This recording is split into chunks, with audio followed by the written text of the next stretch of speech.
오늘은 너도 모르고 나도 모르고 시어머니도 모르는 오미크론에 대해서 이야기해보려고 해. 요즘 TV며 라디오며 온갖 매체에서 이 오미크론에 대해 수도 없이 언급하고 있는데 정작 우리는 그게 뭔지 또 뭐가 그렇게 심각한 문제라는 건지 제대로 알고 있는 게 없잖아. 그래서 내가 오늘 준비해봤어. 오미크론 A부터 Z까지 낱낱이 알려줄게.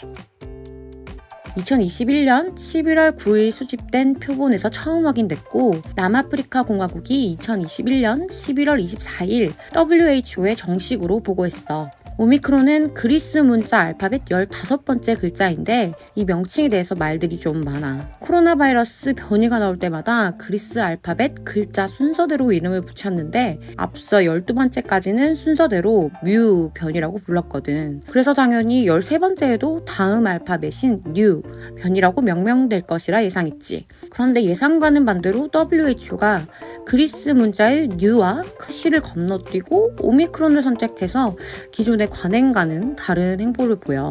뉴의 경우 영어의 뉴, 즉 새로 발견된 또 다른 바이러스라는 의미로 오해할 수 있기 때문에 제외했다고 하고, 크시의 경우도 영어 표기 시에서 중국인의 흔한 성인 시와 혼동을 방지하기 위해서라고 해. 일례로 영어권 국가에서 시진핑 중국 국가주석의 이름을 표기할 때 시라고 표기하니까 지명이나 사람 이름, 동물 등을 사용하지 않는다는 명명규칙에 따르면 이해할 만한 이유인 것 같기는 해. 그리스 문자 24개가 모두 사용된다면 이후부터는 새로운 이름 체계가 도입될 거라고 하는데 만약 14번째 변이가 나온다면 오미크론의 다음 글자인 파이로 불릴지도 좀 궁금해지는데?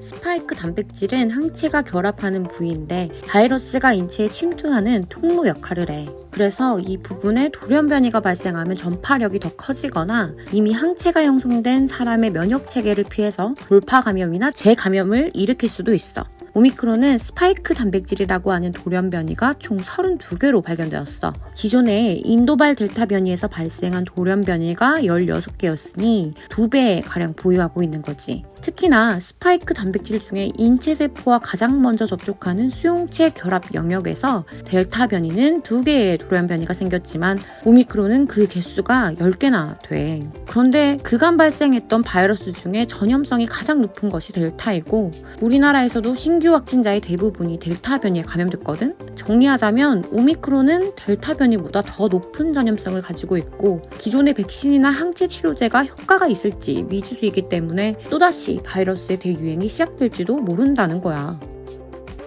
현재 오미크론 변이를 신속하게 진단할 수 있는 방법은 없어. 기존의 PCR 검사로는 코로나19 감염 여부를 알 수 있긴 하지만 변이의 종류까지는 확인할 수 없기 때문이지. 그래서 PCR 검사 결과 양성이 나왔다면 다음으로 바이러스가 갖고 있는 유전자 4만 개를 전수 분석하는 전장 유전체 분석법을 사용해야 오미크론의 감염 여부를 확인할 수 있어. 하지만 검사 결과가 나오기까지 최장 5일 정도라는 시간이 소요되고 요즘같이 검사가 몰리는 기간에는 검체량이 급증하기 때문에 더더욱 늦어질 거라고 예상해. 오미크론 변이가 유행하고 있는 남아프리카 사례를 보면 오미크론 변이 감염은 주로 40세 이하에서 나타나고 있어.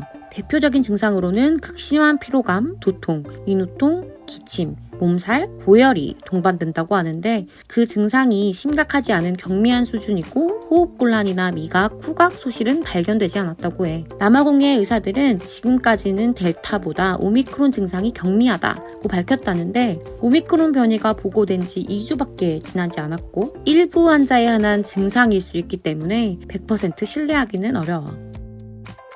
남아프리카 공화국에서 오미크론이 최초로 발생된 이후로 국내 첫 감염자로 확인된 목사 부부가 다녀온 나이지리아 등 아프리카 지역 외 유럽과 아시아 입국자에게서도 서서히 오미크론이 검출되고 있어. 유럽 질병예방통제센터는 지난 5일까지 유럽연합과 유럽경제지역 국가 가운데 17개국에서 모두 182건의 오미크론 감염 사례가 보고됐다고 밝혔어. 국가별로 보면 포르투갈이 34건으로 가장 많고 노르웨이 19건, 네덜란드와 덴마크가 각 18건, 다음으로 독일, 프랑스, 오스트리아, 이탈리아 순이야. 우리나라는 12월 1일 국내 첫 확진자가 나왔고 13일 0시 기준으로 국내 오미크론 변이 감염자는 114명이야. 최초 집단 감염이 일어난 인천교회에 이어서 전북 유학생을 시작으로 한 변이 감염이 전북과 전남 지역의 어린이집으로 먼저 지역사회에 확산되고 있는 추세야. 지피지기면 백전백승이라는 말이 있어. 결국 적을 알고 나를 알아야 백전백승까지는 아니더라도 이